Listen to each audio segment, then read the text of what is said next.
Well, hello again. So we started the day with a little bit of a conversation about some visions about where we go, and I have the dubious task of having to summarize all of that. So I'm going to do something different. I am going to get a Greek involved here, because when a Persian cites a Greek, you have to always be careful of that one. So it's about to happen.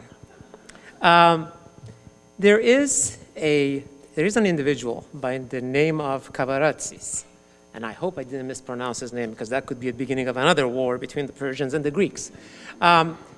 He actually provides us with a framework that I think works well for today.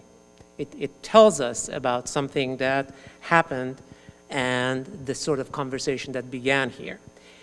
He looks into the branding literature, a branding expert he is. He tells us that, in fact, he is finding out that when he looks across all cities, he's finding a number of stages in this process, and this is how he puts it. He says, well, there's a stage one, which is the debating and deciding on a certain vision, a multitask stakeholder process with involvement of the leadership, and then a branding strategy to follow. But he puts it, he doesn't call it branding strategy, he calls it branding strategies. So let me tell you a little bit about what I heard all day here in a series of very short statements. We cannot ignore the multiplicity of voices. It includes gender, race, class, and last that we heard is age. That we need to be democratic, not in democracy that majority rules. That in fact it includes the voice of the minority, those who cannot, through the process of voting, make their voices heard. We should understand power of conversation in both large and small groups. That we cannot form a new identity by ignoring our history. That in fact, past does matter. That in fact, relationships of the past do matter as well. It cannot be forgotten that this is a blue-collar town, and it used to be. And it has inherent within its narrative a population that one of our students highlighted that cannot be included from this telling of the story. The DNA of this region is industrial. That's what makes it post-industrial. Without that word, there would be that post would not make any meaning. It would not have any meaning.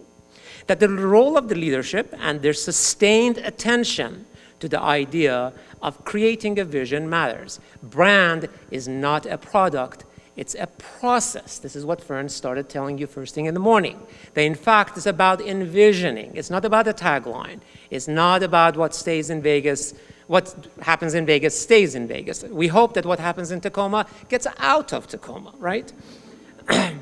That the topic of economic development should be a part of that the role that we all play in that process is quite important. Somebody brought up the idea of, and you saw the word waterfront. I do not want to play on those things, but if blue space and the waterfront is important, why is it not a part of the educational process? If port is such an important part of our narrative, if we choose to use the port, it has to be a part of the conversation. And we talked about some of the cities in which they have incorporated that idea into their educational process. But more importantly, we need to also learn from others. It is not inventing on your own. I'm so grateful for all of you who have come and talked to us about the examples. Since morning, we have been hearing a number of them. But I want to repeat one issue, and that issue is that we do not mimic. That in the process of branding, the last thing that the branding experts would tell you is to try to copy somebody else. Copying is not the way to go. It's a creation of a narrative that allows us to tell the story without having an issue of, what am I going to say now? What am I going to say about the place I love so much? But it's important, as Jim told us this morning, that identity and identification follow that process as well. It is one thing to know who you are. It is something for others to know who you are. To say that, to go through that process, that vision that we have been talking about since morning, and a conversation that should be sustained throughout the year, and we will try to be a part of that conversation, is to how to tell that story, how to activate that story and talk about the deeds that Ken this morning talked about. How do you translate that to the next level? Now, that was only stage one. That is where the brilliance of branding in the way that my Greek colleague talks about comes about.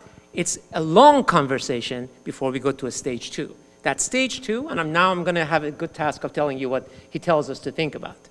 brand-oriented culture must be created through all levels of decision-making structure. That means you don't work in silos anymore. Everybody works on a vision. Third, local communities must be involved and mobilized to support and help refine the vision. He essentially says there is no such a thing as a static vision. You created and you're done. We are good to go. One more company and we are just done. So what we really want to talk about is the sort of stages that everybody stays involved. Synergies have to be created between stakeholders, this is stage 4, that will play a role in delivering the brand promise. The brand promise. The promise has to be based on the cities and the regions' infrastructure, physical landscape, and assets. You can't talk about the next phase without having the sort of infrastructure that allows you to deliver that. You have to have the means of delivering the promise of the brand. The final stage, he puts, to communication. Communication and promotion of the brand. And as I was trying to say this morning, and this comes a part of what he says we need to think about, branding communication is where design comes in. He says that what is really important in this process is that to have a vision of that, but to understand that when we talk about branding, there is something called landscape strategies. And the landscape strategy includes urban design, it includes architecture, public spaces, public art, heritage management, and a whole bunch of other things. Infrastructure is important too. He talks about unintentional infrastructure that can help a brand. Narrows bridge. You could create an icon of a place, but it is important to know, is this a part of the narrative? Is the waterfront a part of the narrative? Is the port a part of the narrative? If it is, let's play it up. Let's agree upon that. And so what he talks about is that, in fact, the collective needs to have a series of the conversations about these branding communication. The branding communication needs to be reflected in the organizational structure of the decision-making and the city's behavior.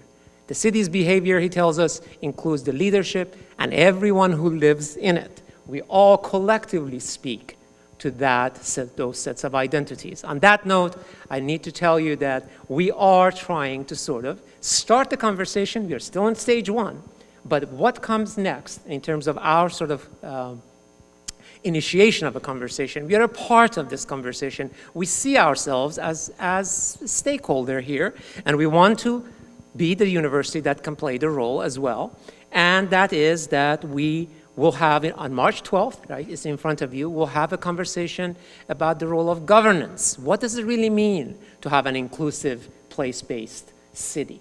How do we create regions in which governance includes this multiplicities of voices? In May, we'll take ourselves to task by having someone to come and tell us what's the role of the university in that process. So in May, and this is May 6th, we will have an individual who will come and talk to us about those sets of issues. But more or less, I hope you had a great sort of interactions here, that we have sort of started the conversation about something, about a vision, about who we want to be and where we are going as a region. I want to thank you for being here. I want to thank Fern Tiger for bringing a great conversation together.